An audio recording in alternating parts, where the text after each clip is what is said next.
వింటాను. అందుకని శిష్యులు బయలుదేరేటప్పుడు సముద్రం ప్రశాంతంగానే ఉంది, కానీ ఎప్పుడు తుఫాన్ వస్తుందో కూడా తెలియదు. వాళ్ళు 2 కోసులంత దూరం వెళ్ళిన తర్వాత తుఫాను స్టార్ట్ అయింది. అర్థమైంది కదా? సో తుఫాను స్టార్ట్ అయిన సందర్భంలో భయంకరమైనటువంటి అలలు లేచాయి, గాలి లేచింది, విపరీతమైనటువంటి అలజడి దాని మీద మొదలయ్యి అలలు పడతా ఉన్నాయి ధోని. దేవుని పిల్లలరా, ఈ టైంలో యేసుక్రీస్తు ప్రభువారు సముద్రం మీద నడుచుకుంటూ వచ్చారు. సముద్రం మీద ఇక్కడ వాళ్ళ పరిస్థితి ఏంటి? మీరు తుఫానుని మీరు సముద్రం ఒడ్డుకెళ్ళి ఆలోచించండి. తుఫాను మధ్యలో సముద్రం మీద కనుక మనం ఉంటే, తుఫాను రేగినప్పుడు పొగలాగా చుట్టూ కమ్మిద్ది. దానివల్ల దూరాన్ని ఎవరున్నారో అర్థం కాదు. అసలు మన ఆ దోణి ఎక్కడుందో తెలియదు, దోణి ఎటు కొట్టుకొని పోతుందో తెలియదు. వాళ్ళ పరిస్థితి అది. రెండోది, రాత్రి చెమ్మ చీకటి. సముద్రంలో ఉండే చీకటి ఇంత అంతా కాదు. ఇప్పుడు ఫోన్ లేదు, ఆ టైంలో ఫోన్లు లేవు. ఫోన్ ఉందనుకుందాం, ఫోన్ చేయటానికి, ఫోన్ బయటికి వెళ్ళటానికి సిగ్నల్ కట్ అయ్యే అవకాశం కదా. ఒకవేళ ఫోన్ చేసిన అటు నుండి తుఫాన్లో వాడు రావాలంటే వీళ్ళు ఎక్కడుండాలో తెలియదుగా, వీళ్ళు ఎక్కడుండాలో చెప్పలేరుగా. చీకట్లో తుఫాను మధ్యలో ఎటు కొట్టుకొని పోతున్నారో తెలియదుగా. కమ్యూనికేషన్ కట్ అయిపోయింది.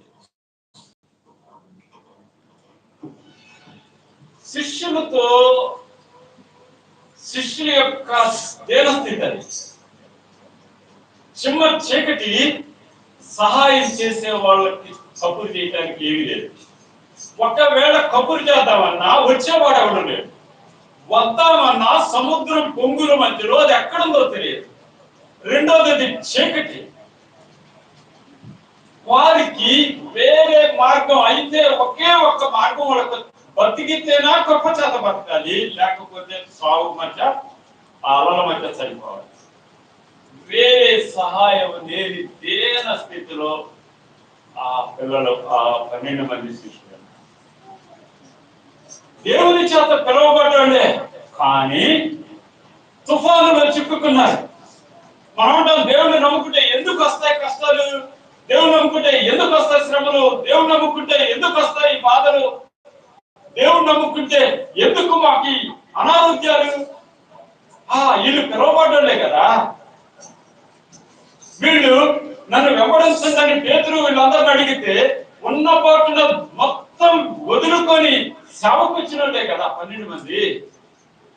వాళ్ళు ఏర్పాటు చేయబడ్డాడు కదా.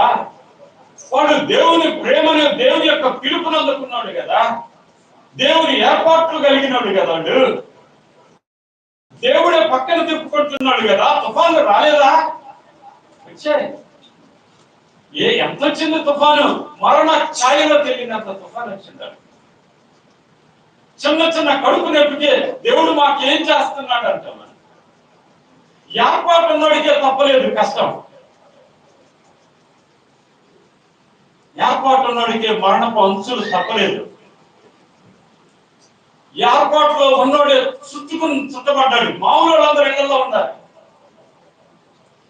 పిలుపు లేనివాడు ఇళ్లలో ఉన్నారు, పిలుపు లేనివాడు కుటుంబాల్లో ఉన్నారు, పిలుపు లేనివాడు క్షేమంగా ఉన్నారు, పిలుపు లేనివాడు ఏ తుఫాను దెబ్బకి గురి కాకుండా ఇళ్లలో ఉన్నారు. పిలుపు ఉన్నోడు తుఫాను చిక్కుకున్నాడు. పిలుపున్న జీవితానికి కష్టాలు, శ్రమలు వ్యక్తివే. నీతిమంతులకు కలుగు ఆపదలు అనేకమైన రాసిన సామెతల్లో. మాకే కష్టాలు, దేవుడు నమ్ముకున్నాకే కష్టాలు రాలేదంటే దేవుడు నువ్వు నమ్ముకున్నావు యొక్క దేవుడు నిన్ను నమ్మలేదు, అందుకని నీకు కష్టాలు రాలేదు. కష్టాలు రాని విశ్వాసి దేవుడు నీతో లేడని చెప్తాను నేను.